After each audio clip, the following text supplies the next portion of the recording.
It's time for Bringing the Heat with Bryan Nolen.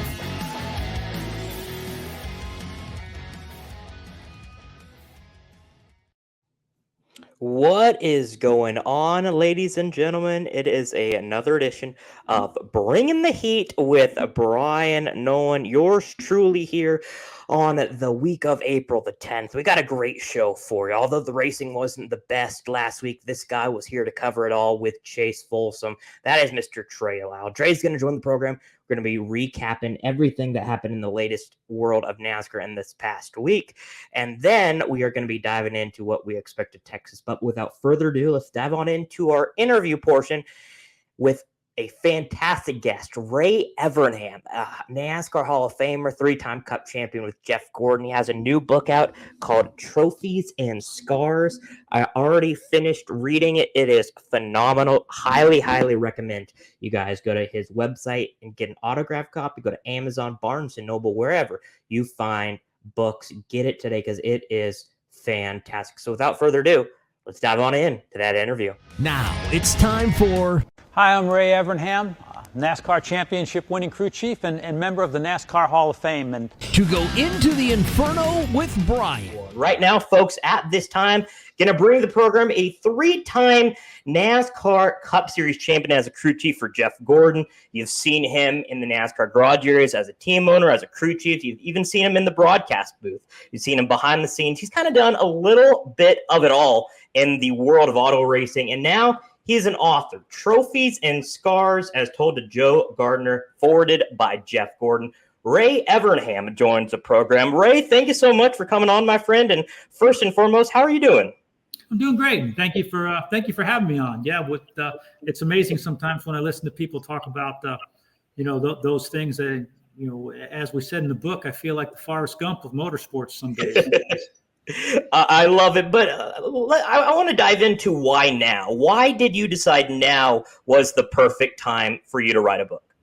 I don't know if it's the perfect time, but the time had come to. You have a responsibility, I think, to be able to tell your story, especially when we've been involved in many of the key moments in motorsports. With the Jeff Gordon thing, and races that we've won, and certainly Dodge, and my IROC.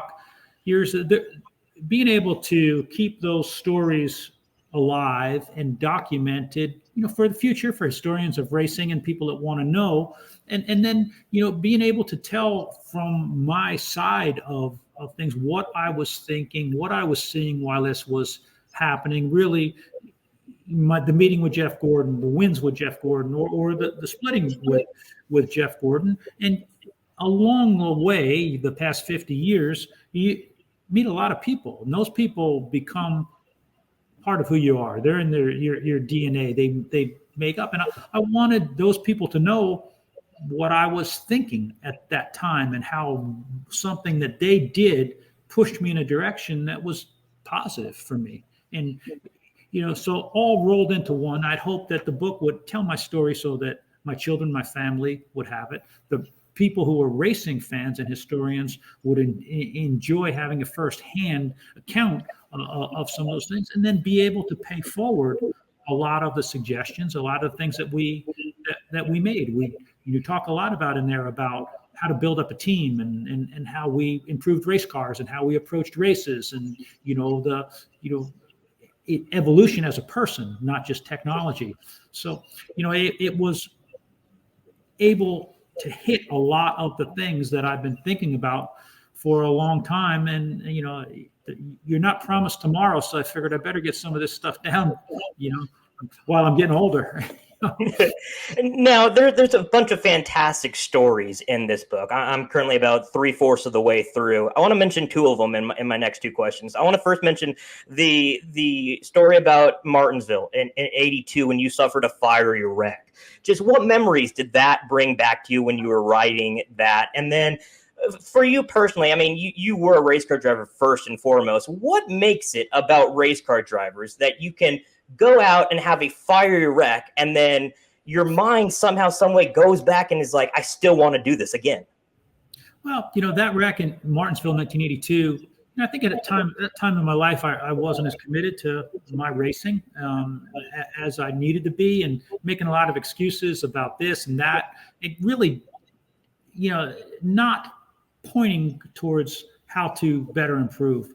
So that day, it was a bad crash. Could have lost my life, but I did lose my car, motor, everything. Had nothing.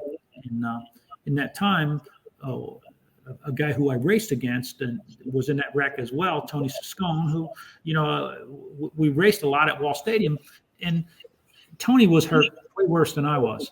And Tony recovered from his third-degree burns and went on to win the championship. I finished second in the championship, and then I realized at that time, like, look, it was on me. I needed to step it up, and I needed to find. I didn't know how, but I knew I needed to, and that really opened my eyes to people and commitments. And I needed better cars, and I needed to be better prepared. And that wreck, because I had to again start from nothing, let me know how bad I wanted to do it, because I almost wasn't able to do it, and that I needed to take the responsibility for getting better. And as far as your second question, I don't know. What makes a race driver think like you're not? It's not like you have a death wish, because you certainly don't. You don't like to get hurt, because you certainly don't. But you're able to ignore those things. I've been injured in cars more than once. Broken bones and head injuries, and of course the fire, and what. But it's like, look, it's what you want to do, and somehow you ignore that and go on. And I think that if you didn't have that mindset, that's why some people are race drivers and some people are just never race drivers, because they're thinking about those things getting hurt.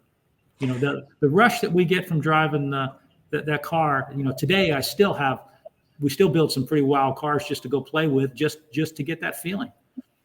Now, one of the most emotional things in this book, it was even emotional for me reading it, was you're talking about your son, RJ, and he got diagnosed with leukemia, and Rick Hendrick, he showed up to support you, even after only working for him for 4 to 5 weeks at that time.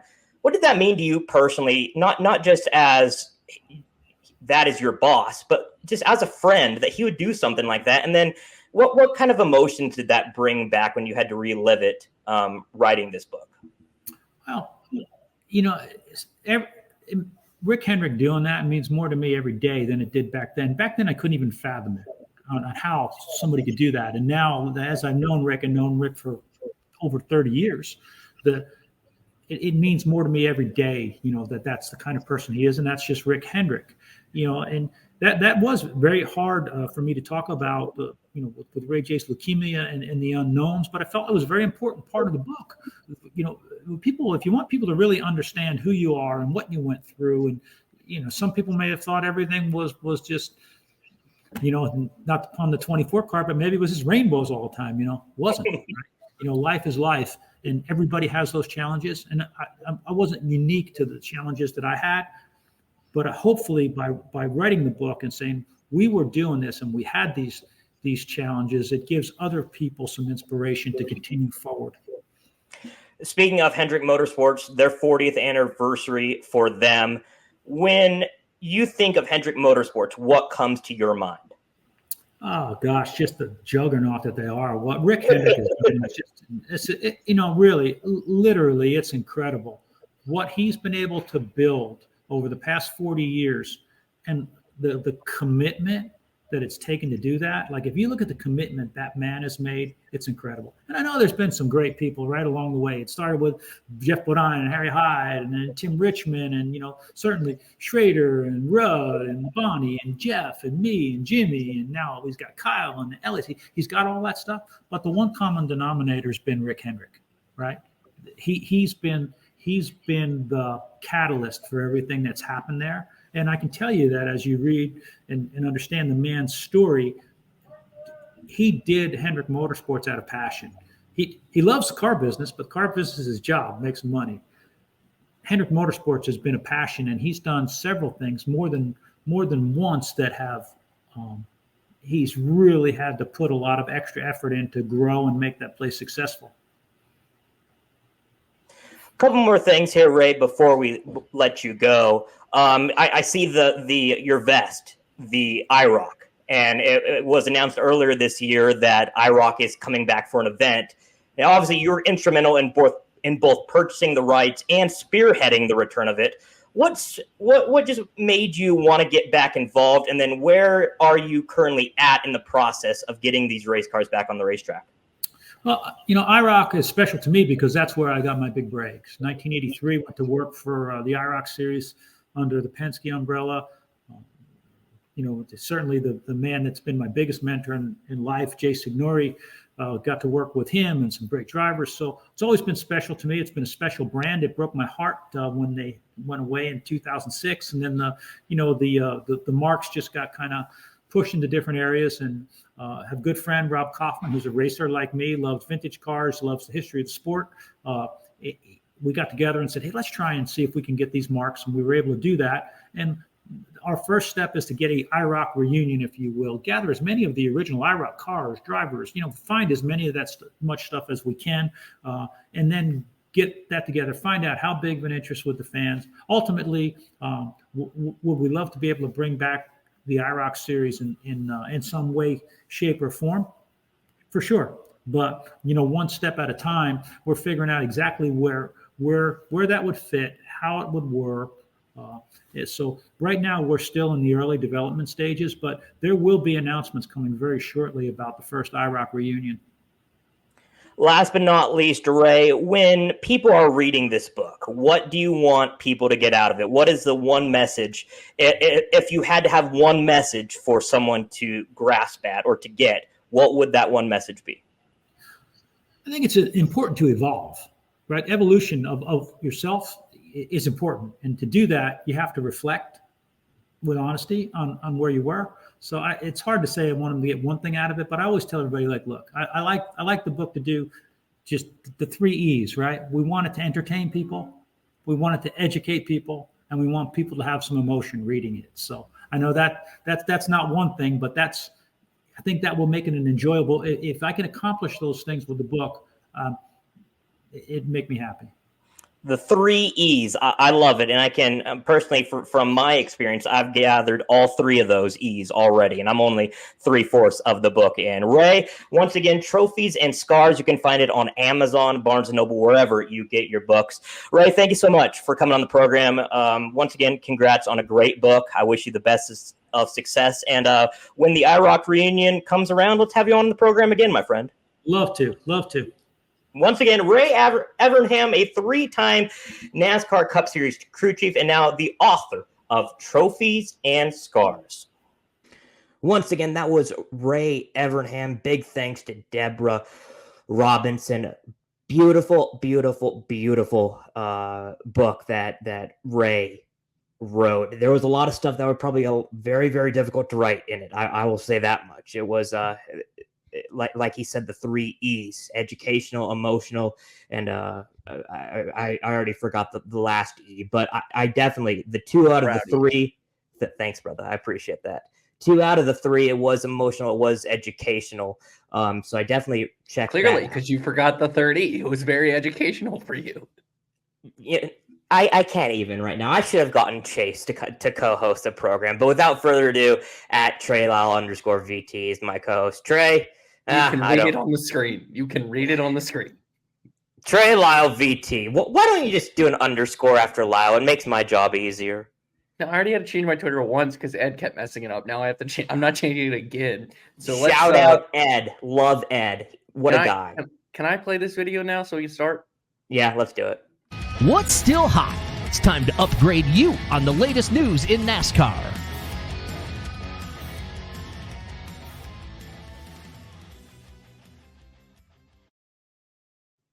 What is still hot? Trey, let's dive on in. I want to give credit where credit is due. So I'm pulling up the tweet at NASCAR SW05, a guy named Justin Oros. Apparently, you can go on like the Texas Motor Speedway, and you can find there's camera angles that you can find. And apparently, this guy Justin pulled up the camera angle and he tweeted, and I quote, "I just pulled up the camera at Texas Motor Speedway, and the scoring tower that was near turn 1 is gone." Now, this comes after there's been some rumors about reconfiguration. Trey, is this the last time we see Texas in its current configuration? Sure. I don't know. Like, I really don't. Like, this place sucks. And I hope they don't turn it to Atlanta. So who knows? I mean, you're going to talk in your final thoughts about Marcus Smith beefing with Denny Hamlin, and I kind of got Denny's points in all of it. While Atlanta was a big success, I don't think we need another one. It kind of ruins the novelty of it. I would make a track like another Homestead if you could, with like higher bankings, but ability to run the wall. But I don't know if they would do that. Do I think it needs it? Yes. Do I think it happens? Probably. But they also have like the largest TV screen in the world in the back, and maybe that's just they're trying to force people to look at that. So maybe it's a little bit of both. Yeah, I feel like they got to do something, because as big of a market as Texas is, the racing is just putrid. It is absolutely putrid, and I feel like the way SMI is going, they're going to turn it into another Atlanta, which we don't need. And I mean, sure, this Atlanta race this past February was one of the greatest races we've ever seen finish wise. But I mean, we don't need to see, let's see, two races at Talladega, 2 races at Daytona, 2 races at Atlanta. That's 6 out of 36 races. That's literally 6 times 6 is 36. That's 1/6 of the schedule. Look at me doing math. Big boy brain right here for Big Boy Bryan.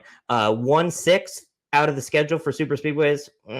That's already too much. I don't want to see 7 or even 8 out of 36. So I don't know what's going to happen, but hopefully they just make it into a short track. Without further ado, let's dive on into some thoughts from the soundbite of the week. Well, Tony, what angered you at the end of the race? What did you take issue with? What the hell do you think I was mad about? Dumb little runs us clear down to the infield. He wants to about everybody else, and he's the one that drives like a little. I'm gonna bust his ass. Thanks, Tony. Thank you. And short track racing. It's time for the sound bites of the week. I mean, certainly, we're just trying to do anything we could to steal one. Yeah, we needed 7, 8 cars to do it, but even still, the tires didn't wear enough to really matter. So Joey stayed out on those 80-lap lefts and led for most of the race. It's just tires didn't wear, and we just struggled to pass all day. And so once I came out of that cycle, 3rd or 4th, this is kind of where I stayed. Firearms seem to be able to work his way through traffic better than anybody. Is there anything that you saw that nobody else could seem to do tonight? I only got to run a few laps behind him because when I came out of the road, he had already passed, and I was battling the 5 and the 9. So I didn't get to see, but, the car is really good, really superior, and you're a good driver like he is. You're going to be able to navigate a little bit, and I don't know when they pitted versus the others. Not until I kind of look all that, but certainly it looked like those guys hit the light switch at the end. Once again, that was Denny Hamlin after his 11th place finish. Trey, I think it's just why. When you have like 180 laps on your tires and you still can run up front, when you have like 80 laps on your tires as a lap car and you still can hold off the leaders, I guess I just don't see why he came onto pit road with the green or the NASCAR overtime coming up. Give me the opposite view. Why was that an okay decision? So you want me to play devil's advocate. So if you go up to this YouTube video, youtube.com/frontstretch, where you're also watching this one, if you're not listening to it on our audio feed, which is make sure you subscribe, hit the like button, give us a 5-star review, please. I need to keep my job. Brian might kill me. But True. Actually, Tom might kill me. Let's get more accurate with this. Also true. But Gabe Hart said it was a Hail Mary, and they have 2 wins, and I get it. With the lack of passing, even said on a note there, he said he would take 2 tires if more cars went down, which was like kind of the media that was gathered near the front of pit lane. I was like, I wonder if someone will take 2 tires, because it felt like, given what Joey did, they would take 2 tires. So yeah, I think it was just a Hail Mary. They have 2 wins. They kind of can do that. There was not a lot of cars on the lead lap. If you go back to the truck race, it was sort of played out for Christian Eckes. Granted, that was a way more amount of time where he was the last one to take tires and he got the caution breaks he needed and ultimately won the race. But I think for Chris Gabehart, to me, is the best crew chief in the box, and I trust him enough to give them the benefit of the doubt. So I personally think just allow, like, sometimes these moves work, sometimes these moves don't. Like, if you go back to Richmond, it was the same exact scenario and everyone pitted. So it's just is what it is. I think it would be different, Trey, if he had no wins. He has wins under the belt, so he can risk it a little bit. I think it's a little bit different that he has wins now. Yeah, absolutely. I mean, they say this on the Fox broadcast or the broadcast all the time. Like, you can be more aggressive. Like if this was the fall race, I don't think they make that move. But they make this move now. It's not like they assumed more cars were going to go down. Like, let's say everyone from fourth on back goes down for tires. They're probably in a really good spot to maybe win that race. I agree. And so it's just not enough cars. It happens sometimes. You throw a Hail Mary and it falls short. Like, it happens. Trey, let's dive on into some final thoughts and wrap it up, brother. It's going to be a drag race all the way back to the start-finish line. No caution. They're side by side, right to the line. Big crash. Here they come. Checkered flag. The checkered flag is out, and it's time for the final thoughts. The air, whatever you want to rant, rave, or anything in between, Mr. Trey Lyle. The floor is yours, bro. So I just want to once again revisit. Artie Kepner was a guest on the Happy Hour podcast, and I hate doing this because Artie gave us so much time that day and was really awesome. And he was awesome on the podcast talking about SVG's win at Chicago. But man, Fox is bad. Like, it's bad. It's so bad. Like, this broadcast, this race sucked, and the broadcast was worse. You have graphics that are wrong.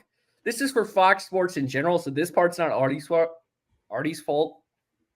The stupid superhero graphics. I hate it in football.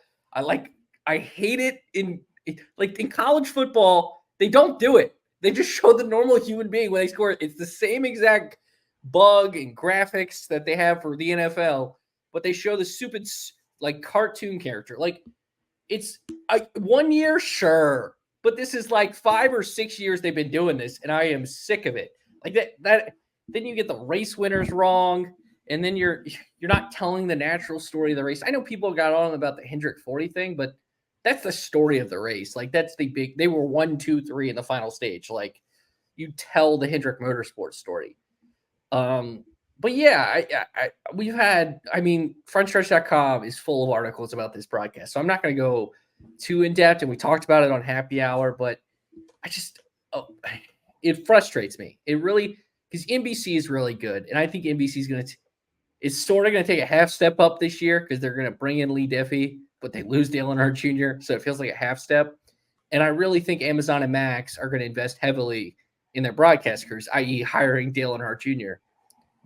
It's just Kevin Harvick has done a lot of good for them, and I think it's unlocked Clint Boyer. And I still really like Mike Joy. I think they have a good booth. I think they have really good raw materials, because I think Artie's really good too at his job. Like, go look what he's done in the NFL. Go look at the history of Fox Sports. It just seems their vision is off, and that needs to really be changed, because I know that these raw materials can deliver good racing and a good broadcast. It just seems, for whatever reason, it's not working right now, and I really don't understand it. If that makes sense. I kind of went minutia here as my journalism degree went, radiating, but Tom will like this. As Tom, who's someone who works in TV, I guess he would like this rant as I talk about, like, raw materials and talent. So, catering to the boss. That's it, Brian. I'm done. No, you suck up. Come on, Trey. I'm gonna go with a different. How was I bashed NASCAR, one of NASCAR's TV partners. How's that sucking up? You were sucking up to the boss. You're sucking up to Tom. He signs the checks. Anyway, in 2022, I think it was started, maybe it was December 2021, January 2022. NASCAR COO Steve O'Donnell deleted his Twitter account. And people were wondering why. He said, it was a waste of my time, blah, blah, blah. But he also was arguing with people. Let's flash back to Wednesday around midnight Eastern, where Denny Hamlin and Marcus Smith of SMI got into a massive, massive Twitter argument that absolutely blew up NASCAR. Denny was making fun of his father. Marcus was making fun of him not being a champion. Yeah, did you know that Denny Hamlin didn't win a championship? Apparently. I mean, Marcus Smith said it like 60 times. I mean, right? And hold on for 1 second. If you're going to bash someone, get a better insult than saying it 3 times. You got to say something else. You can say it once, it's fine. If you say it 2 or 3 times, you're going to lose the argument. I mean, that's just common sense. Be better. But anyway, I think Marcus Smith should take the advice of Steve O'Donnell. It's a waste of his time. It does nothing good to it, and it makes him look bad in the long run and in the present day. So Marcus Smith probably should take advice from NASCAR CEO Steve O'Donnell. Might as well just delete your Twitter account. Kindness. Pass it on.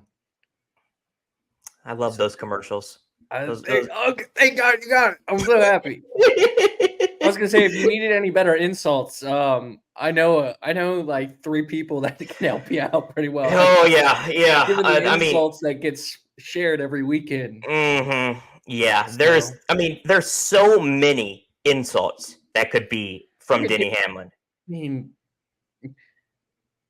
never mind. Yeah.